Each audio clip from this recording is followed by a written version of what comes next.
Hello friends, मेरा नाम है अंकित। जैसा कि आप लोग जानते हैं कि हम लोग यहाँ पे मिनी मॉक टेस्ट देख रहे थे और हम लोग आ चुके हैं मिनी मॉक टेस्ट नंबर पर। इससे पहले हम लोग प्रोवाइड कर चुके हैं आपको 52 मॉक टेस्ट। आपने मॉक टेस्ट को जरूर देखा होगा। अगर किसी से भी वो मॉक टेस्ट छूट गए हैं तो आप हमारी प्लेलिस्ट पे जा सकते हैं। वहाँ पे मैंने हर एक मॉक टेस्ट को आपके लिए रखा है।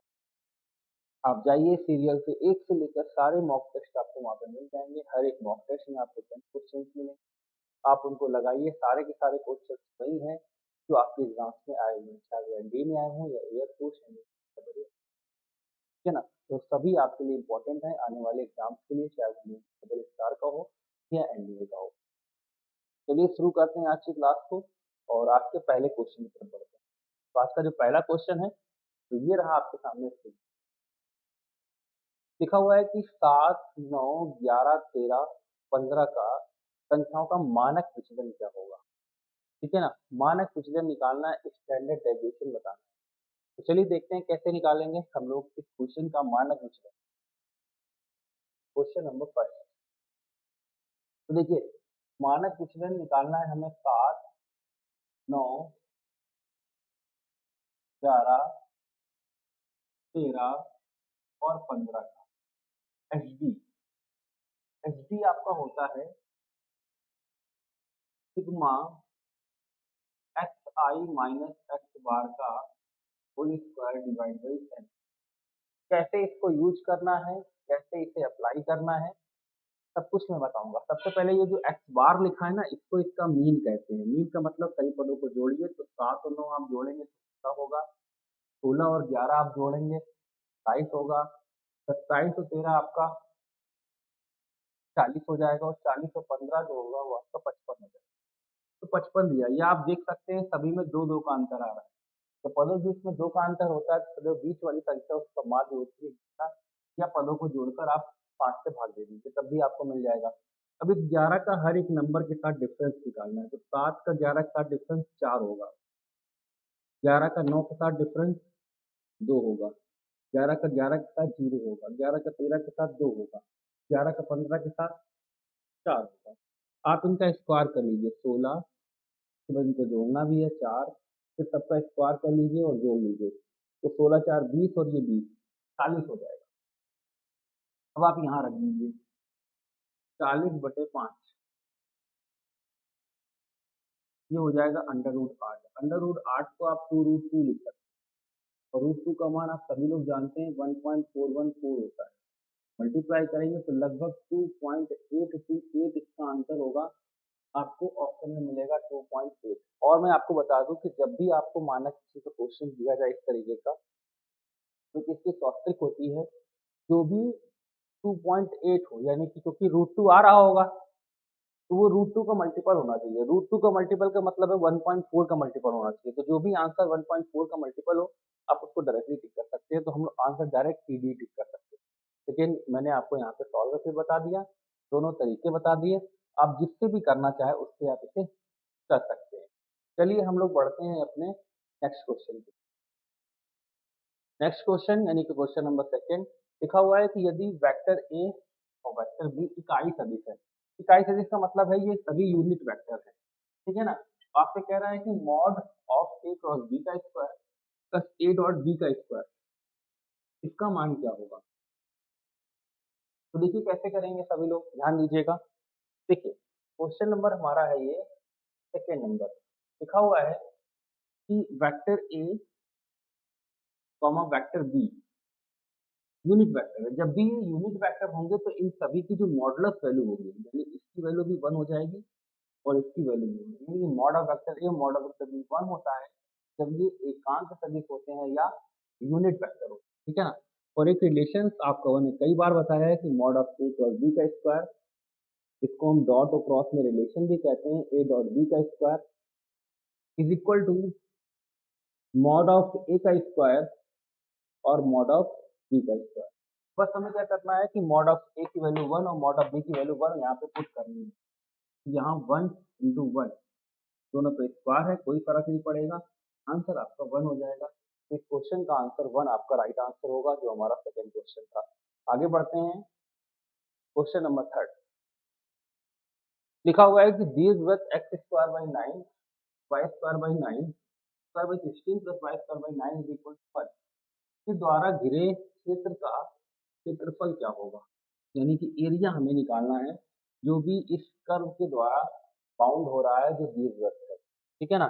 तो देखिए आप सभी लोग याद रखिएगा, ये क्वेश्चन इंपॉर्टेंट है, कभी गया है एग्जाम्स में कि अगर X square upon A square लिखा हो और Y square upon B square, जिसको हम लोग दीर्घवृत्त कहते हैं, तो दीर्घवृत्त का एरिया होता है पाई ए बी। इसे डायरेक्ट आप याद रखिएगा, आप इंटीग्रेशन से करने की कोशिश मत कीजिएगा, नहीं तो काफी समय लगा देंगे आप और नंबर उतने ही मिलेंगे जो इस फॉर्मूले से मिलेंगे, तो ये जल्दी आप कर सकते हैं, ठीक है ना। अब अगर आप इसको मैं कंपेयर कराऊँ आपको X square by 16 plus Y square by 9 से, तो बराबर 1 दिया है, तो आप क्या देखेंगे 16 की वैल्यू ए स्क्वायर है, ए स्क्वायर अगर 16 है, ये आपका 4 आ जाएगा, ठीक है ना। बी स्क्वायर अगर 9 है, बी की वैल्यू आपकी 3 आ जाएगी, दोनों यहाँ पे रख दीजिए, पाई 4 इंटू 3, तो आपका आ जाएगा 12 पाई। इस क्वेश्चन का आंसर 12 पाई यानी कि सी ऑप्शन राइट आंसर हो जाएगा। ये क्वेश्चन नंबर 3 था। चलिए चौथे की तरफ चलते हैं हम लोग। क्वेश्चन नंबर 4 लिखा हुआ है कि इंटीग्रेशन 1 से 2 ई की पावर एक्स ब्रैकेट में 1 upon x minus 1 upon x square D x, इसकी वैल्यू बतानी है। चलिए देखते हैं इसे कैसे करेंगे।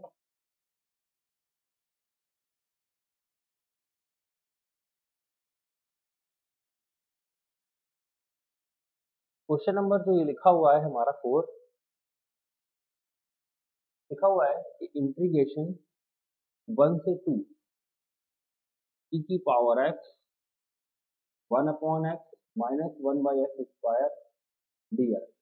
देखिए आप सभी को पता होना चाहिए कि अगर इंटीग्रेशन दिया है यहाँ पे ई की पावर एक्स और ब्रैकेट में लिखा है एफ एक्स और पड़ोस में लिखा है F dash x D x, ठीक है ना। तो अगर एफ एक्स का डिफरेंशिएट यहाँ लिखा है तो हम इसे डायरेक्टली लिख सकते हैं ई की power x into F x plus T, ठीक है ना। तो ये एफ एक्स है हमारा और ये एफ डैश एक्स है, मतलब इसका डिफरेंशिएट यहाँ लिखा है, तो हम इसके अकॉर्डिंग इसको लिख सकते हैं ई की power x into 1 by x. केवल हमें इस पर लिमिट लगानी है 1 से 2, जब 2 रखेंगे तो आएगा ई की पावर 2 अपॉन 2 माइनस फिर 1 रखेंगे तो आ जाएगा ई की पावर 1 अपॉन 1, ई कॉमन ले लीजिए तो आ जाएगा ई बाई 2 माइनस 1, तो आंसर होगा ई upon E by 2 minus 1, that is answer number A. तो आंसर इसका ए करेक्ट है। चलिए भाई हम लोग बढ़ते हैं अपने अगले क्वेश्चन की तरफ, 5वें नंबर की तरफ। 5वां क्वेश्चन देखिए आपके सामने लिखा हुआ है कि इंटीग्रेशन पाई बाई 6 से pi by 4 sine x form में लिखा है कॉस एक्स। ये भी अच्छा क्वेश्चन है एनडीए 2010 में पूछा गया। देखिए कैसे करेंगे इसे हम लोग। Question number 5 integration pi by 6 से पाई बाई 4 यानी कि 30 से 45 dx upon sine x into cos x. देखिए इसको अगर मैं सॉल्व करना चाहूँ इसका जो सबसे अच्छा मेथड ये है कि आप पहले यहाँ पे 30 लिख लीजिए और ये लिख लीजिए 45। अगर आप यहाँ पे cos x से डिवाइड कर देते हैं और ये cos x से मल्टीप्लाई तो ये cos स्क्वायर एक्स ऊपर चला जाएगा जो कि sec स्क्वायर एक्स होगा और ये यहाँ आ जाएगा 10x। और आप सभी को पता है कि अगर यहाँ पे इसका डिफरेंशिएट दिया है तो ये 1 अपॉन एक्स बन जाएगा और 1 अपॉन एक्स का बेटा इंटीग्रेशन होता है log x। तो इसको हम डायरेक्टली लिख सकते हैं कि इंटीग्रेशन तो हम लोग कर ही दे रहे हैं तो साइन तो हट जाएगा, यहाँ आ जाएगा log 10x और केवल इस पे लिमिट लगानी है हमें 30 से 45। जैसे ही हम 45 लिमिट रखेंगे log 45 यानी 1, 30 रखेंगे log 10 30, log 10 30 value 1 by root 3, तो इसका हम आंसर लिख सकते हैं माइनस का log 1 बाई रूट 3, क्योंकि यहाँ पे नहीं दिया है, ये यहाँ पे नहीं दिया है, log 1 का मान 0 है, तो हम इसे माइनस log 1 बाई जो रूट 3 है, अगर हम इसमें चाहें तो इसको हम लिख सकते हैं रूट 3 की पावर माइनस 1 आगे आ जाएगा तो ये प्लस हो जाएगा, तो ये आ जाएगा केवल और केवल log रूट 3। यही इस क्वेश्चन का आंसर है। जो कि आपको बी ऑप्शन में दिया गया है। तो बी आंसर इसका राइट आंसर होगा। अगर थोड़ा सा चेंज करना चाहें तो ये √3 को हम 1/2 भी लिख सकते हैं, 1/2 आगे आ जाएगा तो 1/2 log 3 होगा। लेकिन एक्चुअल में ये आंसर यहीं से दिया गया है, तो हम डायरेक्टली इसको आंसर नंबर बी टिक कर सकते हैं। चलिए आगे बढ़ते हैं। 6 नंबर देखिए, ये भी इंटीग्रेशन से है। ये 2011 में पूछा गया है एनडीए में। देखिए कैसे करेंगे। लिखा हुआ है कि integration sine root X upon root X DX किसके बराबर होगा, ठीक है ना। चलिए ये क्वेश्चन नंबर हमें लिखा मिल रहा है आपका, ये क्वेश्चन नंबर हमारा है 6। लिखा हुआ है integration sine root X upon root X DX, ये क्वेश्चन लिखा है, ठीक है ना। आप अगर रूट एक्स को यहाँ पे लेट करते हैं तो रूट जिसको भी हम लेट करें ना उसका डिफरेंशिएट क्वेश्चन में मिलना चाहिए, ये होती है प्रॉपर्टी इंटीग्रेशन की, ठीक है ना। तो अगर रूट एक्स को मैं लेट करता हूँ तो रूट एक्स का डिफरेंशिएट किया मैंने 1/2 रूट एक्स मिला, हमें यहाँ पे 1/2 रूट एक्स मिलना चाहिए। रूट एक्स तो हमारे पास है लेकिन 2 नहीं है, तो हम 2 से मल्टीप्लाई डिवाइड यहाँ पे कर सकते हैं। हम ये 2 यहाँ लिखते हैं और ये 2 यहाँ लिख देते हैं। अब हमें इसका डिफरेंशिएट पूरा मिल चुका है, तो ये रूट एक्स अब नहीं रहा। जब इसका डिफरेंशिएट मिल जाएगा तो ये रूट एक्स बचेगा ही नहीं, ये एक्स हो जाएगा। अब आपको केवल क्वेश्चन लिखना चाहिए साइन एक्स, और साइन एक्स का इंटीग्रेशन होता है माइनस का कॉस एक्स। तो माइनस का कॉस रूट एक्स इसका आंसर होगा, लेकिन 2 बाहर था, वो 2 बना रहेगा, प्लस का सी लगाएंगे, आंसर हो जाएगा। आंसर टिक करेंगे हम लोग डी, माइनस का 2 कॉस रूट एक्स प्लस सी। आप चाहें तो ऑप्शंस का डिफरेंशिएट करके भी आंसर निकाल सकते हैं। ऑप्शन का डिफरेंशिएट करिए, जिससे आपको क्वेश्चन मिल जाए, बस वही आपका राइट आंसर हो जाएगा। तो सभी को आई थिंक क्लियर हो गया होगा, ठीक है ना। आगे बढ़ते हैं भाई। अगला क्वेश्चन देखिए, ये भी बहुत अच्छा क्वेश्चन है। ये आपका एप्लीकेशन ऑफ डेरिवेटिव का है। लिखा हुआ है कि यदि एक घन की भुजा 5 सेंटीमीटर पर सेकंड की दर से बढ़ रही है, तो उसका आयतन किस दर से बढ़ेगा जबकि भुजा 15 सेंटीमीटर है। तो देखिए क्यूब जो होता है, क्यूब जिसको हम लोग घन कहते हैं, उसका जो वॉल्यूम होता है साइड का क्यूब, ठीक है ना। अगर मैं इसका डिफरेंशिएट करता हूँ तो dv अपॉन dt आ जाएगा 3a square dA upon dt। और हमसे ये बोला गया है कि इसकी जो भुजा है, भुजा हमने ए मानी है, वो जो है वो आपकी बढ़ रही है 3 सेंटीमीटर सॉरी 5 सेंटीमीटर पर सेकंड की दर से। किस दर से? 5 सेंटीमीटर पर सेकंड की दर से। तो 3 ए हमें दिया है 15, 15 का स्क्वायर करेंगे और इंटू में रख देंगे 5। तो ये देखिए 3 इंटू 3 15 हो गया। हम डायरेक्टली इसे 15 का क्यूब लिख सकते हैं। और आप सभी को पता होना चाहिए कि 15 का क्यूब होता है 3375। तो इसका आयतन होगा 3375 सेंटीमीटर क्यूब प्रति सेकंड। इस दर से ये आयतन बढ़ रहा होगा। कितनी दर से? 3375 सेंटीमीटर क्यूब प्रति सेकंड की दर से, ठीक है ना। क्योंकि आयतन की बात की गई है। देखिए इन सभी पे स्क्वायर लगा हुआ है, गलत लिखा है, सेंटीमीटर क्यूब प्रति सेकंड होगा, ठीक है ना। Answer C correct. आगे बढ़ते हैं। अगला लिखा हुआ है क्वेश्चन कि निम्नलिखित पर विचार कीजिए, इसमें से कौन सी कंडीशन आपकी ट्रू है? पहली, दूसरी, या पहली और दूसरी दोनों ही ट्रू है, या ना तो पहली सही है या ना दूसरी सही। तो देखिए 8th नंबर क्वेश्चन है। अब ये देखिए ये एनडीए में क्या होता है, इस तरह के क्वेश्चन पूछ के आपको एक ही क्वेश्चन में 2 क्वेश्चन पूछ ले जाते हैं। अब देखिए यहाँ पे पहली कंडीशन कह रहा है कॉसेक इनवर्स माइनस का 2 अपॉन रूट, ठीक है ना। तो ये बहुत आसान है, ठीक है ना। आप इसको लिख सकते हैं माइनस, आगे आ जाता है क्योंकि cosec inverse minus x minus cosec inverse x होता है 2/√3। और कॉसेक में 2/√3 जो वैल्यू होती है वो 60 की होती है। किसकी होती है? 60 की। और 60 को हम लोग लिखेंगे π/3। तो ये माइनस π/3 यानी पहली कंडीशन बिल्कुल ट्रू है, क्योंकि हमें यही मिल रहा है। सेकंड कंडीशन पे चलते हैं। सेकंड कंडीशन हमें लिखी मिल रही है सेक इनवर्स 2/√3। और सेक में 2/√3 जो वैल्यू होती है वो 30 की होती है, ठीक है ना। जिसको हम लोग π/6 लिख सकते हैं। और ये देखिए दोनों ही कंडीशन ट्रू दी गई हैं, तो हम आंसर इसका क्या लगाएंगे? सी ऑप्शन, यानी कि first and second both are correct, ठीक है ना। आंसर इसका ऑप्शन नंबर सी करेक्ट है।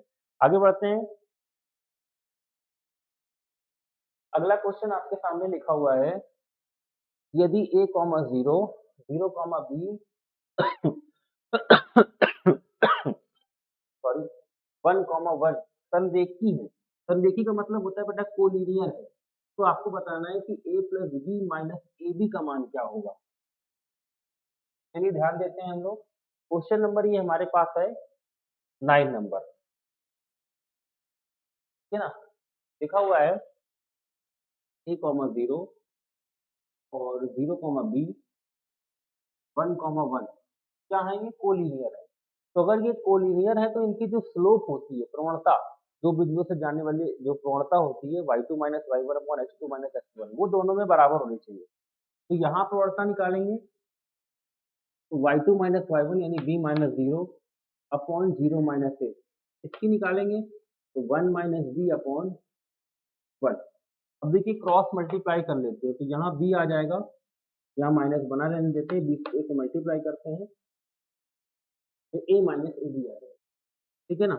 हम लोग क्या कर लेते हैं, ए बी को इधर ले आते हैं और 1 को उधर ले, या सबको मैं उधर ले जाता हूँ, इसको उधर ले जाऊँ तो मुझेगा a plus B minus A B is equal to 0 मिल रहा है। कितना मिल रहा है, a plus B minus A B is equal to 0, और हमसे इसी की वैल्यू पूछ रहा था, a plus B minus A B की वैल्यू क्या है, तो हमें कितनी मिल रही है 0, तो हम आंसर इसका सी टिक कर देंगे, ठीक है ना। चलिए आगे देखते हैं। चलिए अगला क्वेश्चन जो है वो आपका ट्रिग्नोमेट्री से लिया गया है और ये अच्छा क्वेश्चन है, प्यारा क्वेश्चन है। चलिए देखते हैं कैसे बनाएंगे इसे। लिखा है 1 upon 2 sine 10 degree minus 2 sine 70 degree की वैल्यू क्या होगी। तो चलिए देखते हैं कैसे करेंगे। क्वेश्चन नंबर हमारा ये 10 है, ठीक है ना, और लिखा हुआ 1 upon 2 sine 10 degree minus 2 sine 70 degree. LCM ले लेते हैं तो अपॉन में आ जाएगा 2 साइन 10 डिग्री, यहाँ आ जाएगा 1 माइनस 4 साइन 10 इंटू साइन 70, इस तरीके से, ठीक है ना। अगर हम इसको चाहें तो इसको लिख सकते हैं 2 इंटू 2। ये ऐसा इसलिए कहते हैं कि हमें यहाँ पे फॉर्मूला लगाना पड़ेगा 2 sign A into cos A, sorry 2 sign A into sine B. तो 2 साइन ए इंटू साइन बी आपको पता होना चाहिए, अदरवाइज आप कर नहीं पाएंगे इसे। इसका फॉर्मूला होता है, नीचे 2 साइन 10 बना रहने देंगे हम, फॉर्मूला होता है 2 बाहर आएगा कॉस ए माइनस बी, यानी कॉस 60 हो जाएगा, cos A minus B minus cos A plus B, तो ये हो जाएगा कॉस 80। अब माइनस अंदर जाएगा और इसकी वैल्यू 1/2 होती है, तो 1 माइनस 2 और इसकी वैल्यू 1/2 और प्लस कॉस 80 को हम साइन 10 भी लिख सकते हैं 90 में माइनस करके अपॉन 2 साइन 10। तो ये जो 2 है ना, इससे मल्टीप्लाई इसमें भी होगा, तो देखिए ये 2 से 2 कट जाएगा, ये 1 से 1 कट जाएगा और ये 2 साइन 10 कट जाएगा, कुछ नहीं बचेगा, केवल बचेगा 1। इस क्वेश्चन का आंसर 1 आपका राइट आंसर है। अच्छा क्वेश्चन था, आंसर इसका 1 बिल्कुल राइट आंसर हो जाएगा। चलिए हम लोग आगे बढ़ते हैं अपने अगले क्वेश्चन की तरफ और देखते हैं, क्योंकि 10 क्वेश्चन तो कंप्लीट हो चुके हैं, आज तक क्वेश्चन होगा नहीं हमारे पास अब, ठीक है ना, बिल्कुल जैसी उम्मीद थी। तो आज आपके सामने हम लोगों ने इस मिनी मॉक टेस्ट नंबर 53 में फिर से 10 क्वेश्चन डिस्कस किए और ये क्वेश्चन सारे के सारे आपने देखे हुए हैं। इस सब में लगभग ये लिखा था कि ये कहीं एनडीए में आया है और सारे के सारे क्वेश्चन कहीं ना कहीं एग्जाम्स में पूछे जरूर गए। तो इन क्वेश्चंस को आप बिल्कुल एक अलग से कॉपी बना लीजिए रफ, जिसमें आप इन सभी क्वेश्चंस को लिखते जाइए एमसीक्यूज वालों को, ठीक है ना। उससे ये रहेगा कि आप एग्जाम टाइम में एक साथ इन सभी क्वेश्चंस की प्रैक्टिस कर सकते हैं, क्योंकि इतने क्वेश्चन आपको एमसीक्यू कहीं भी किसी बुक में मिलेंगे नहीं, और जिस तरीके से मैंने सोल्यूशन यहाँ पे प्रोवाइड किए हैं क्वेश्चन से, आपको अदर कहीं नहीं मिलने वाले। तो आप एक कॉपी बनाइए और आज ही आप, अगर आप नए चैनल पर जुड़े हैं तो उन मिनी मॉक टेस्ट को एक से लेकर सारे जो मिनी मॉक टेस्ट मैं प्रोवाइड कर रहा हूँ इन एमसीक्यूज को एक जगह लिखते जाइए। आप देखेंगे कि कुछ दिन बाद वो खुद एक इतनी अच्छी बुक बन जाएगी कि आप उन क्वेश्चंस को अगर लगाते रहेंगे लगातार तो आप एग्जाम्स को आसानी से क्रैक कर पाएंगे आप एयरमैन बन के दिखा देंगे, ठीक है ना? तो बिल्कुल बहुत अच्छा मौका है आपके पास, आप लगातार प्रिपरेशन करते रहिए, ये मत सोचिए कि फॉर्म नहीं आ रहा है, हम डिमोटिवेट हो बहुत बच्चे डिमोटिवेट हो रहे हैं इस समय, तो वो बिल्कुल भी मत करिए, ठीक है ना? चलिए, आप हमारी क्लासेस यहाँ तो ले ही रहे हैं, इसके साथ-साथ अनअकैडमी पर भी हमारी क्लासेस ले सकते हैं, मैं अनअकैडमी पर भी पढ़ा रहा हूँ। और अगर आप एक्स वाले स्टूडेंट हैं, तो एक्स की क्लास मैं शुरू कर रहा हूँ मंडे से और वो रात को 9 से 10 चलने वाली है, जिसमें मैं आपको एमसीक्यूज़ कराऊँगा, वहाँ पर भी एमसीक्यूज़ होंगे, यानी कि बहुत ज़बरदस्त तरीके से हम लोग प्रैक्टिस करेंगे, ठीक है ना? जिससे कि एग्ज़ाम बिल्कुल फोड़ के आएँ, ठीक है ना? तो चलिए आगे बढ़ते हैं और मैं बता देता हूँ कि अगर आप वहाँ पे क्लासेस लेते हैं आकर, तो बहुत सारी चीज़ें आपको अच्छी मिलती हैं वहाँ पे। सबसे पहला फीचर मिलता है रेज़ हैंड का, जो प्लस क्लास चल रही है हमारी रात को 8 से चल रही है, 8 से 9 तक, ठीक है ना? ये प्लस क्लास है, इसको आपको पैसे दे के पढ़ना पड़ेगा क्योंकि ये पेड क्लासेस होती हैं, ठीक है ना? तो जो भी बच्चे चाहें वो ले सकते हैं, अदरवाइज़ आप फ्री भी आके पढ़ सकते हैं, ठीक है ना? हाँ, अगर आप चाहते हैं तो आप कोर्सेस लीजिए, आइए, पढ़िए, ठीक है ना? वहाँ पे आपको एक फीचर मिलता है रेज़ हैंड का जिसके ज़रिए आप टॉक कर सकते हैं with your favourite educator in live class. मैं ही नहीं वहाँ पढ़ा रहा हूँ, बहुत सारे एजुकेटर्स हैं जो पढ़ा रहे हैं। तो आप जिसकी भी क्लास ले रहे हैं, आप उससे डायरेक्टली बात कर पाएँगे उस लाइव क्लास में दिस फीचर की मदद से और आपको जो भी डाउट्स होगा उस पर्टिकुलर क्लास में, उस पर्टिकुलर क्वेश्चन में, किसी भी लाइन में, तो आप डायरेक्टली पूछ सकते हैं, ठीक है ना? तो बहुत अच्छा फीचर है, आप इसका यूज़ कर सकते हैं।